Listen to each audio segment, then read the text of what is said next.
Aujourd'hui, on va parler de tes peurs, de ta peur de sortir de ta zone de confort et de cette peur qui te paralyse de réaliser tes rêves, d'entreprendre et de faire des projets qui te tiennent à cœur. Alors, on se retrouve devant une petite waterfall. Désolé, j'ai oublié le nom en français.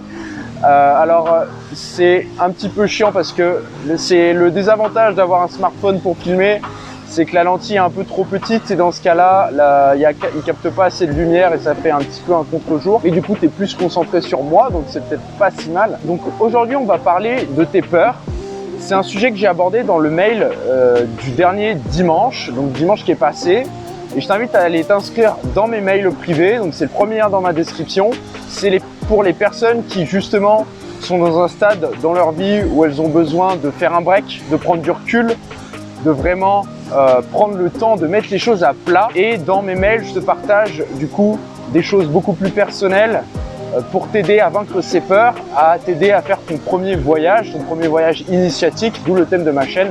Donc si tu es curieux, je t'invite à aller regarder. Donc pour en revenir au sujet, si tu me suis depuis un petit moment et si tu tombes sur moi à travers cette première vidéo, je suis allé au Mexique il y a à peu près 2 ans et demi. Et ça a été mon premier voyage. Alors c'était pas un voyage solo, c'était un échange universitaire avec mon école d'ingénieur. Mais ce voyage a été pour moi un véritable déclic. Et je te dis ça parce que avant, et je pense qu'il y a beaucoup de personnes qui peuvent s'identifier à ça, avant j'étais le genre de personne qui vraiment était dans l'inactivité, restait dans la passivité la plus totale, alors que j'aimais vraiment pas forcément mes études en fait, même toujours maintenant c'est un domaine qui m'intéresse. Je fais de l'ingénierie dans la santé, mais c'est pas forcément ce qui me passionne. Pareil, j'ai essayé de chercher un sens dans ce que je faisais, que je n'ai jamais trouvé. Et en fait, j'ai fait l'erreur pendant de nombreuses années et j'ai perdu un temps considérable. C'était que je croyais qu'il fallait juste attendre. Je me disais à chaque fois, bon, on va voir l'année prochaine, il y aura peut-être des matières qui me plaisent, je vais peut-être enfin trouver un intérêt là-dedans. Et en fait, j'étais passif, j'attendais. Évidemment, c'est pas du tout le bon mindset à adopter parce que t'as beau attendre, si tu passes pas à l'action, si tu tentes pas des choses, si t'es pas curieux en fait, ça ne te tombera jamais dessus comme ça. On parle de chance souvent, mais la chance, généralement, il faut la provoquer en faisant des choses, en passant à l'action et en affrontant ses peurs. Et je te dis ça aujourd'hui parce que si tu m'avais connu il y a 2 ans de cela, je pense que tu m'aurais pas reconnu vraiment dans ma manière de penser, dans la façon de m'exprimer. Pareil, j'aurais jamais commencé ce projet, j'aurais jamais pris une année de césure pour commencer ce projet, cette chaîne YouTube, si j'avais pas vécu ce premier voyage au Mexique. Et en fait, qu'est-ce que m'a apporté ce premier voyage? Qu'est-ce qui m'a ouvert les yeux? C'est que j'étais dans une situation très confortable où vraiment je manquais de rien. Je fais des bonnes études. Je vivais à Paris, j'ai un très bon cercle d'amis. Enfin vraiment, j'avais tout pour aller bien. Mais depuis des années, en fait, ça faisait des années que j'avais cette réflexion que je me disais, mais en fait, ça me plaît pas ce que je fais. Mais j'ai juste attendre et toujours plus attendre. Et le fait d'avoir été au Mexique, même si j'étais pas tout seul, j'étais avec des potes, c'était un saut dans l'inconnu. C'était la première fois que je quittais vraiment l'Europe sur une longue durée, donc plus de 5 mois. Dans un pays totalement différent, l'Amérique latine. Donc l'Amérique latine, on a plein de préjugés généralement, les cartels, la drogue, la violence. Et c'était vraiment une claque en fait. C'était vraiment un électrochoc parce que j'étais vraiment dans une situation, j'étais vraiment endormi en fait. Endormi durant les années qui passaient en fait. Parce que plus c'est pareil, plus t'attends, plus tu hésites à passer à l'action et plus ça va être difficile. Parce que plus tu vas avoir de responsabilités, plus tu vas endormir en fait tes rêves, moins tu vas avoir cette flamme. Et ce premier voyage, c'était vraiment le coup de poing que j'avais besoin. Ça m'a mis en mouvement, ça m'a totalement déboussolé et j'ai compris à quel point sortir de sa zone de confort, c'était gratifiant, à quel point ça pouvait t'apprendre, à quel point ça pouvait te faire grandir. Et oui, sortir de sa zone de confort, ça fait peur. Oui, tu vas vivre des moments extrêmement difficiles. Depuis que je suis parti en voyage, j'ai jamais vécu des moments aussi difficiles dans ma vie. Mais de ces moments difficiles, tu vas tellement apprendre. Et c'est ça la clé en fait. C'est que sortir de sa zone de confort, ça va te faire vivre des moments difficiles, mais également des moments extraordinaires.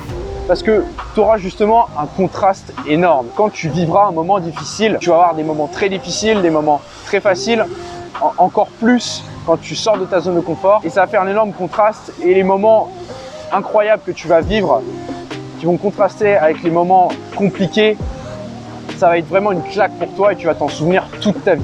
En fin de compte, ce que tu vas te rappeler après du recul, après des années, des mois de recul, c'est que tu vas te souvenir seulement des moments extraordinaires. Et tous les moments difficiles que tu auras vécus, peu importe la difficulté, tu les auras traversés, tu auras pris du recul, tu auras appris, tu auras évolué.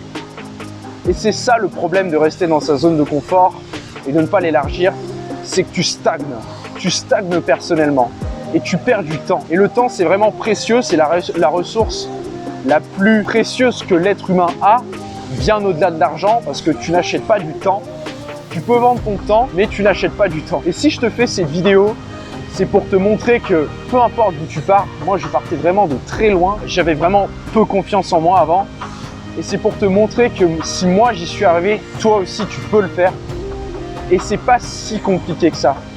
Et c'est totalement humain d'avoir peur. Parce qu'en fait, ce qu'il faut réussir à accepter aussi, c'est que l'être humain a un côté rationnel et irrationnel.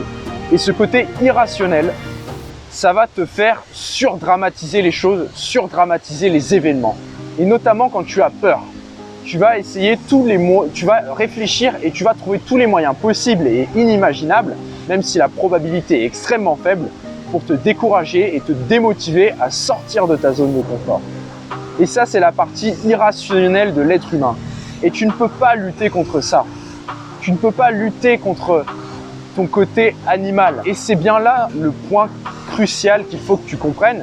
C'est que comme tu ne peux pas lutter contre, tu dois l'accepter et faire avec.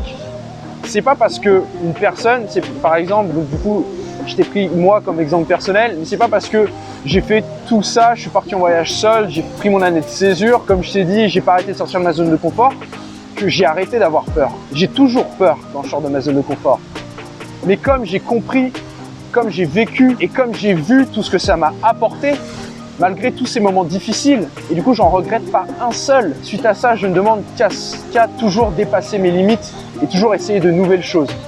Parce que tu vas comprendre, une fois que tu te seras jeté dans le vide pour la première fois et même la deuxième fois, que c'est quelque chose d'incroyablement formateur. Et en 2 ans de vie, alors que je suis encore jeune, en 2 ans de ma vie, j'ai jamais autant appris que tout le reste de mes années finalement. Et si tu veux, pour être honnête, dans mes études, depuis que je fais mes études supérieures, j'ai gardé très peu de choses de tous les cours que j'ai eus, même en étant ingénieur. Alors oui, ça m'a servi pour développer ma capacité d'analyse, développer mon raisonnement, mais au-delà de ça, très peu finalement. Là, je vais arriver à ma dernière année d'école d'ingénieur. Honnêtement, professionnellement, j'ai pas appris beaucoup plus. Honnêtement, toutes les matières que j'ai faites, c'est un peu du bullshit.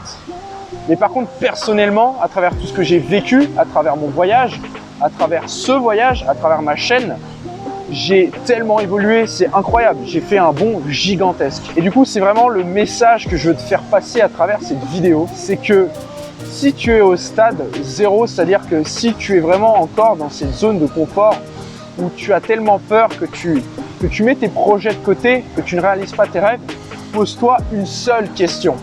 C'est qu'est-ce qui peut t'arriver de pire si tu entreprends ton projet? Vraiment, rationalise cette question. Qu'est-ce qu'il peut t'arriver de pire? Si je te reprends mon exemple, j'ai pris une année de césure pour lancer mon projet. Qu'est-ce qui peut m'arriver de pire? Perdre une année. Alors pour moi, c'est pas perdre une année parce que comme je t'ai dit, je sais pertinemment et déjà en 1 mois et demi, j'ai déjà encore appris des choses sur moi. Donc je ne perdrai pas une année. Et pour moi, c'est de l'investissement. Investir une année pour du développement personnel, ça vaut bien plus qu'une année que tu vas passer à faire un travail qui ne te plaît pas, où tu vas passer une année horrible à repenser justement que tu ne fais pas la bonne chose, que tu ne fais pas quelque chose qui te tient à cœur et que tu as envie de changer. Là, oui, tu vas perdre une année. Mais si tu as investi une année comme moi pour ton développement personnel, ça te servira pour toute ta vie en fait. Et plus tu le fais tôt, plus ça te servira. Parce que plus ça te fera évoluer, plus ça te donnera une confiance en toi et plus tu voudras entreprendre des projets. Le but, c'est de connaître ton aversion au risque. Quel seuil de risque tu peux accepter? Donc, pense à cette question. Qu'est-ce que tu risques le plus Et si ce risque est acceptable, fais-le. Je risque quasiment rien. J'investis une année, je lance mon projet, ça marche, c'est génial. Ça marche pas, c'est pas grave, parce que j'aurais appris énormément de choses. Je voyage, je rencontre des personnes incroyables, je réfléchis sur moi-même, je lance mon projet. Et si ça marche, c'est que du bonus. Si ça marche pas, c'est pas grave, j'aurais appris énormément.